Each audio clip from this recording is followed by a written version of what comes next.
तेज खबर तेज न्यूज सबसे आगे एस के न्यूज। दोस्तों, रामानंद सागर के सीरियल रामायण में सीता बनी अभिनेत्री दीपिका चिखलिया का जन्म 29 अप्रैल 1965 को मुंबई में हुआ था।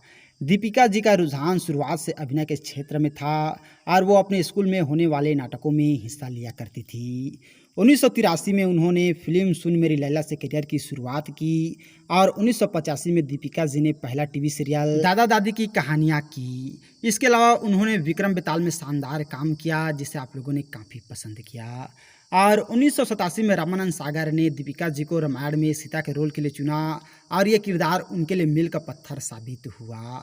हालांकि दीपिका जी का स्क्रीन टेस्ट इतना भी आसान नहीं था। लगभग 25 कलाकारों के साथ उन्होंने ऑडिशन दिया था, और जबकि वो रामानंद सागर के साथ कई सीरियल में काम कर चुकी थी। और द कपिल शर्मा शो में दीपिका जी ने बताया था कि मैं पहले से ही रामानंद सागर के साथ काम कर रही थी और मुझे पता चला कि रामायण के लिए स्क्रीन टेस्ट हो रहे हैं, लेकिन मैंने कहा कि मैं तो पहले से ही सागर आर्ट के साथ काम कर रही हूँ। दिन भर रानी के ड्रेस में घूमती रहती हूँ, तो स्क्रीन टेस्ट की क्या ज़रूरत है। लेकिन रामानंद सागर जी ने उनका भी स्क्रीन टेस्ट लिया और आखिरकार 3-4 राउंड के बाद उनका सिलेक्शन हुआ। और रामायण के बाद दीपिका जी की किस्मत बदल गई और 90 के दशक में जब यह सीरियल प्रसारित हुआ था तो सड़कों पर सन्नाटा पसर जाता था और दीपिका जी इतनी लोकप्रिय हो गई कि उस वक्त वो जहाँ कहीं भी जाती लोग उन्हें सीता रूप मानकर पूजा करने लगते थे, उनके पैर छूते थे और लोग उन पर आस्था जताती थी। और मैं आप लोगों को बताना चाहूँगा, 1991 में दीपिका जी गुजरात के वडोदरा सीट से भाजपा की तरफ से लोकसभा चुनाव में खड़ी हुई और जीत हासिल की।